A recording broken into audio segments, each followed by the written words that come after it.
South African courts are quite busy today, this Monday. We're going to get some reaction to another court case that's taking place, and that's the case about the student who was convicted for spending 800,000 rand of a 14 million rand windfall erroneously paid into her account. Is set to appeal her conviction and sentence.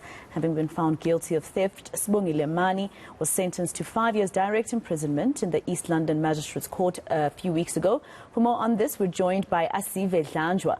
He's from the South African Union of Students, which were, quite appalled or surprised, should I say, about the kind of sentence that she received. So I believe, Asive, that today you're grateful to Advocate Toby, who's going to fight against this conviction and sentence. Thank you very much, Maseko. We are absolutely grateful and we welcome the intervention of Advocate Toby. We think this will go a long way in ensuring that justice is finally served for Sibongile Mani. You are correct. We were very disappointed and, in fact, absolutely angered at the sentencing of Sibongile Mani. And I must maybe clarify very briefly and very quickly for the viewers is that we are in no way condoning the actions of Sibongile, nor do we believe that she's innocent of the charges that were brought against her. However, we believed that the sentence was too harsh, number one, and that number two, that it was not possible for the court to be satisfied with the fact that they can sentence her to direct imprisonment when the people that were involved in that whole criminal syndicate that involves NSFAS officials and the university and Intellimali are still free, and yet Sibongile Mani must be jailed for 5 years.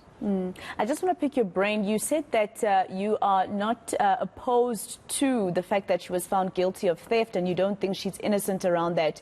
So just to clarify, as SALS, you are supporting the appeal against her sentence, but not necessarily the conviction.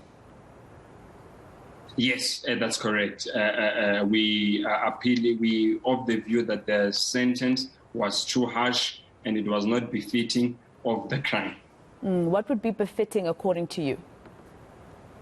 It's simple. I think we've raised this and we've been supported by many legal minds around this, including the former public protector, advocate or Professor Tulima Donzela, that in such cases, what is befitting is that someone is either made to pay back the money, that would have been befitting for us. Number two, community service would have been befitting. But anything that does not involve further criminalizing, you need to appreciate a few things. The first one is that justice as a whole, the first approach that justice should be able to take, we should be looking at the restorative justice as opposed to punitive justice, as we have seen in the case of Sibongile. Sibongile is a graduate, a postgraduate student.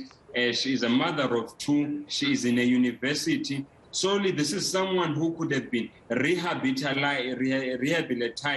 and reintegrated into society. What does it help to give her to put her in jail for 5 years when we can approach it through restorative justice and show that at the end of the day, one, she's able to still contribute to society, two, she's able to pay back the money that she used. She's not going to pay back that money in jail. So that sentence was absolutely harsh, devoid of justice, and it does not make sense, even legally speaking.